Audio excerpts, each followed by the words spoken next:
Oke, halo semua, selamat sore. Kembali lagi bersama saya Mulai Saham di seri belajar analisa saham. Di sini saya mau bahas singkat aja mengenai money management untuk Bapak Ibu yang sering FOMO di saham-saham yang sedang naik dan menarik, dan juga cara menentukan strong support bagi suatu saham. Balik dulu. Oke, lanjut aja kita tanpa basa-basi. Cara money management bagi Bapak Ibu yang suka FOMO seperti ini ya contohnya. Sebelumnya saya katakan bahwa di Goto nih sebagai contoh saham Goto ya, karena saham Goto ini menjadi subjek yang sangat oke untuk dipantau karena saya yakin Bapak Ibu masih banyak yang nyangkut di saham Goto karena terlalu FOMO. Kayak seperti ini. Misal tanggal berapa nih? Tanggal 4 November. Kan 4 November saya pernah katakan Goto itu sangat menarik karena ada akumulasi lagi dari bandar ya.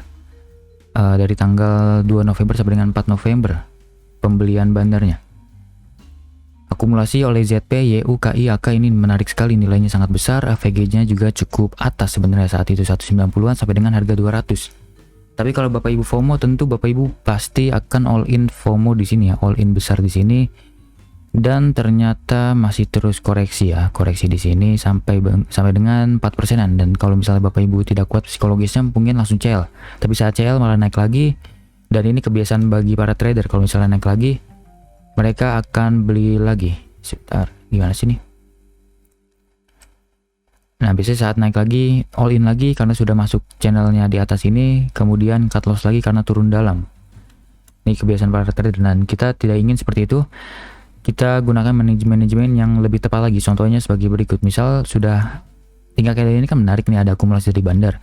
Bapak Ibu bisa HK dulu. Kalau misal Bapak Ibu FOMO takut ketinggalan, misal Bapak Ibu punya modal total ditaruh di Goto adalah 100 juta, misalnya 100 juta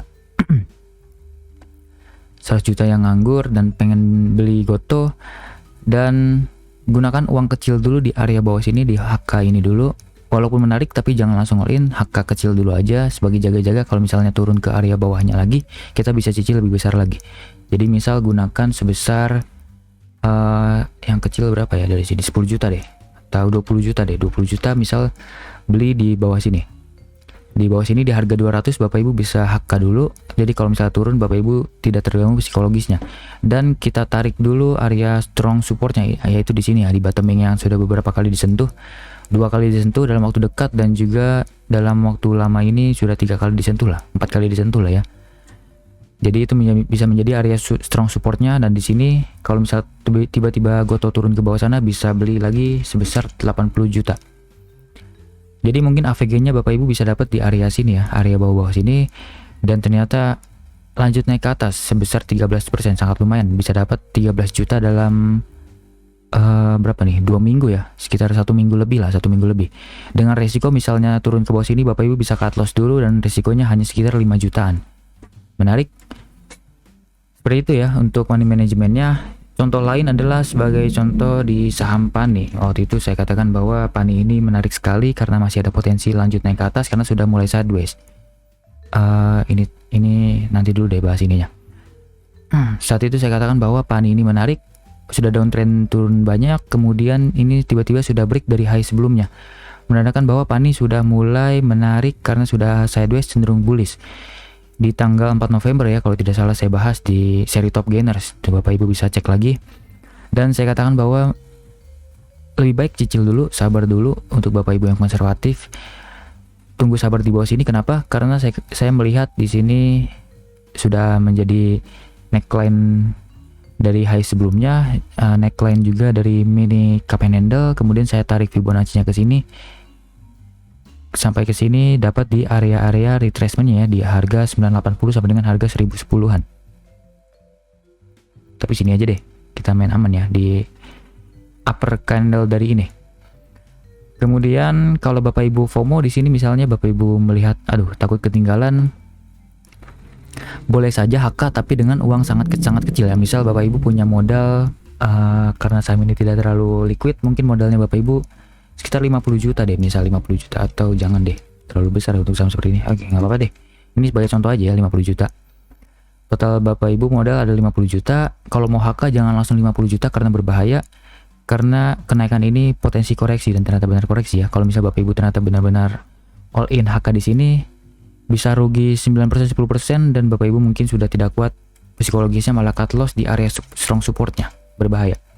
Jadi saya sarankan biasanya seperti ini, nggak apa-apa HK tapi dengan uang kecil dulu 10 juta. Tapi kalau misalnya lanjut naik bagaimana? Ya tidak apa-apa, berarti hanya 10 juta ini yang naik ke atas dan sudah cuan ya, lumayan ya.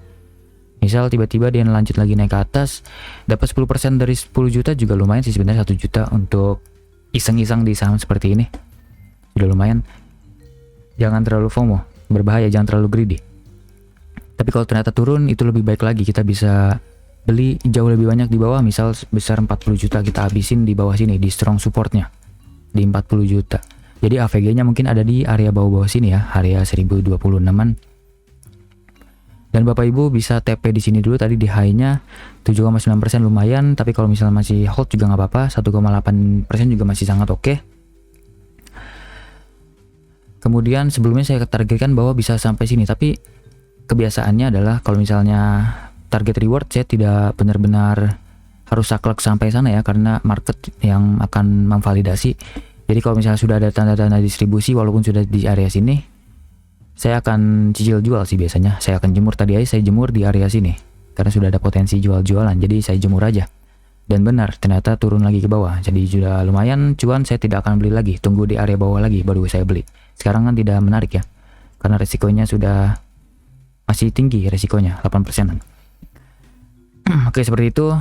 Jadi untuk mau HK juga nggak apa-apa. Kalau Bapak Ibu FOMO, yang penting dengan uang kecil dulu, atur dulu. Kalau tidak bisa atur seperti ini dan Bapak Ibu ingin lebih terkalkulasi karena mungkin resikonya hanya hitungan rupiahnya saja, bisa gunakan money management dari Neo BDM. Contohnya sebagai berikut.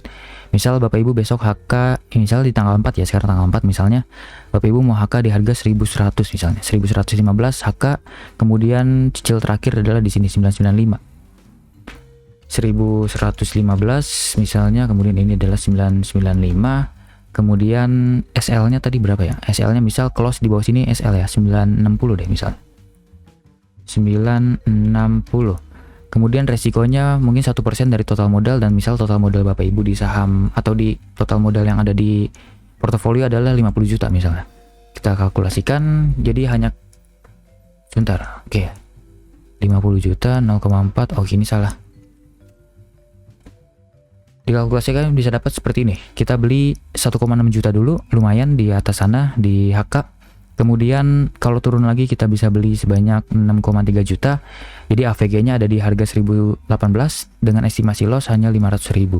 Oke, ternyata jangan 1% modal ya. Berarti resikonya hanya 500.000. Tapi kalau misalnya resikonya sekitar 2%, ini cukup agresif, yaitu 1 juta. Bapak Ibu bisa gunakan trading plan seperti ini. Oke, jadi bisa dengan insting, misal seperti ini 10 juta, 40 juta atau berapapun, yang penting di strong support bisa beli lebih banyak, ataupun dengan terkalkulasi lebih baik di money management by Neo BDM. Oke, seperti itu. Kemudian ini adalah prinsip yang tadi sudah saya ketik ya sebelumnya. Ini prinsip yang saya sering utarakan ke para viewers dan juga ke diri saya sendiri. Saya juga kadang-kadang sering FOMO di saham-saham yang menarik, tapi saya selalu gunakan trading plan yang tepat dan strategi yang tepat biar resikonya bisa saya handle juga. Jadi caranya itu, pertama kalau misalnya Bapak Ibu FOMO melihat saham yang menarik, Bapak Ibu pertama lihat marketnya seperti apa dulu. Kalau misalnya bearish terlalu dalam, lebih baik gunakan uang yang sangat-sangat kecil, itu uang taruhan. Tapi kalau melihat saham yang menarik seperti ini yang cenderung sideways bullish, lebih baik gunakan yang uang-uang agak besar sedikit, tapi tentu resikonya masih bisa Bapak Ibu handle. Jadi lihat dulu market structure seperti apa. Kalau menarik ya bisa beli, kalau misalnya nggak menarik sama sekali ya pindahkan saja, cari saham lain yang lebih menarik. Kemudian boleh HK tapi gunakan uang sangat kecil ya, seperti itu ya. Kemudian beli banyaknya di saat strong support. Kemudian ini yang saya ingin bahas lagi. Jangan deh, ke sini dulu deh. Prinsip utama yang sering saya katakan juga dan sering saya anut nih, prinsip paling utama, yaitu lebih baik ketinggalan kereta dibandingkan nyangkut dan rugi besar. Kenapa? Misal saya punya uang 50 juta dan saya masukkan ke saham panik. Kalau misalnya saya tahu ketinggalan kereta, saya bisa FOMO tentu di sini ya. All in, ternyata hanya naik sebentar terus turun dalam 10%. Di situ saya pasti rusak ya psikologi trading saya. Rugi 10% dalam 2 hari sangat berbahaya. Tapi kalau misalnya ketinggalan kereta nggak apa-apa, yang penting modal saya masih aman, masih ada 50 juta, saya tinggal masukkan ke saham lain yang masih menarik lagi. Seperti itu. Ini adalah prinsip yang saya sering katakan ke teman-teman dan saya sering gunakan di market biar bertahan lama ya tentunya. Kemudian saya mau bahas lagi satu materi yang sangat singkat sebenarnya, yaitu bagaimana cara menentukan strong support. Ini pertanyaan-pertanyaan yang sering ditanyakan oleh teman-teman viewers ke saya. Saya biasanya menggunakannya yaitu dengan istilahnya semakin banyak support, semakin kuat support tersebut. Maksudnya apa? Di sini Bapak Ibu bisa lihat dari market structure ini ketahuan ini adalah bearish, kemudian high sebelumnya malah di break menjadi cup, maksud saya change of character, yaitu perubahan dari bearish menjadi bullish ataupun menjadi sideways terlebih dahulu. Di sini adalah area high sebelumnya bisa menjadi area support ya tentunya. Kalau misalnya high di break, high kan menjadi resisten ya. Kemudian di break bisa menjadi area support. Ini menjadi area support. Pertama kita tandain dulu ini adalah area supportnya. Di sini. Kemudian di sini juga terlihat bahwa ini adalah pola dari mini cup and handle ya. Di cupnya ini handle-nya break dengan volume besar, ada potensi koreksi. Maka area neckline-nya bisa menjadi area support yang cukup oke. Sudah dua indikator mengatakan ini support, ditambah lagi saya menggunakan Fibonacci dari ini kan sudah break high. Jadi saya tarik dari last low ke last high. Dan area 50% sampai dengan 38,2% bisa menjadi area retracement yang sangat menarik karena itu adalah biasanya menjadi area koreksi di sini. Nah, karena tiga indikator ini mengatakan area ini adalah area yang sangat menarik untuk dipantau dan menjadi support. Dan menurut saya kesimpulannya area ini adalah area strong support karena sudah ada 3 indikator yang mengatakan itu. Jadi strong supportnya adalah area 980 sampai dengan harga 1015. Jadi kemarin saya cicil-cicil di bawah sini sehingga AVG saya sebelumnya ada di 995. Saya beli paling banyak di 995. Di 995-an. Dan saya sudah jual sih hari ini di area atas ini karena tadi ada potensi distribusi tadi saya jemur. Sudah lumayan menarik 10%-an atau 9%-an tadi lupa. Seperti itu ya. Jadi menentukan strong support, semakin banyak indikator yang mengatakan itu support, semakin kuat itu menjadi support. Jadi semakin kuat divalidasi, apalagi beberapa candle terakhir ini seperti ditahan ya oleh bandar. Ditahan, tidak turun ke bawah, tidak turun ke bawah, tidak turun ke bawah, tidak turun ke bawah. Ini bisa menjadi area yang sangat menarik untuk dianggap sebagai strong supportnya. Contoh lain misal di Goto deh ya. Goto. Strong supportnya di mana? Tentu paling mudah adalah di last low. Sebentar ini agak lelet. Ini. Hapus. Di sini ini adalah strong supportnya. Kenapa? Karena ini sudah disentuh berkali-kali ya. Ini adalah area lowestnya, 1 kali disentuh, 2 kali disentuh. Ini hampir disentuh yang ketiga kalinya. Tapi sebelumnya juga disentuh lagi 4 kali bahkan. Jadi total sudah 4 kali dan ditambah kemarin jadi 5 kali. Ini bisa menjadi area strong supportnya. Kemudian ini adalah area dari apa sih namanya, bawah channel ya, channel bawahnya dari bearish di sini nih. Jadi ini bisa menjadi area support. Jadi 2 kali ini dianggap support.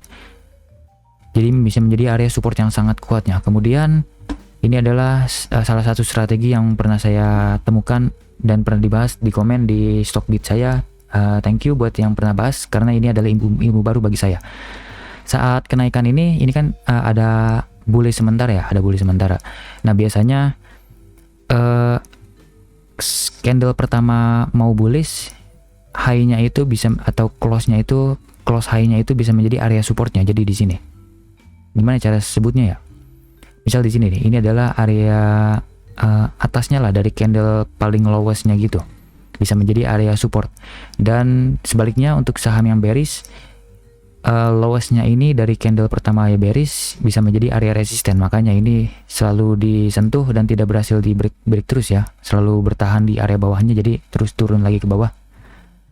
Sebagai contoh lain di saham KRIA, ini salah satu ilmu baru nih, ini saya akan share juga ke Bapak Ibu. KRIA, oke. Ini thank you juga nih buat yang pernah komen di Stockbit saya waktu itu, sharing-sharing tentang cara mencari support yang menarik. Nah di sini ya, ini kan ada bearish sementara nih, ada bearish sementara. area high-nya ini yang kebetulan menjadi gap sebentar ya, ini hanya menjadi gap sedikit, bisa menjadi area strong supportnya. Ternyata benar, ini menjadi strong support, langsung mantul ke atas. Kemudian area ininya juga, area atas ini bisa menjadi area resisten. Ternyata benar ya, ini bisa menjadi area resisten yang disentuh, kemudian langsung koreksi naik lagi, ternyata di break. Dan ini yang sebelumnya menjadi resisten bisa menjadi support, dan ternyata benar, ini kemarin menjadi support ya, langsung mantul lagi ke atas. Oke, seperti itu. Oke, seperti itu aja yang saya share, sedikit aja, jangan terlalu banyak. Nanti Bapak Ibu terlalu pintar dan merusak permainan bandar. Oke, seperti itu aja pembahasan saya mengenai strategi yang menarik, money management yang menarik untuk Bapak Ibu yang suka FOMO di saham-saham yang masih menarik. Kemudian mencari strong support dan tambahan ilmu mengenai support resisten yang cukup singkat ya, seperti itu. Semoga pembahasan saya dapat memberikan insight untuk Bapak Ibu. Jangan lupa subscribe dan komen sama apa saja yang ingin saya bahas ke depannya. Bisa saja ada saham menarik menurut Bapak Ibu yang terlewat oleh saya. Oke, sampai jumpa di video selanjutnya. Selamat sore.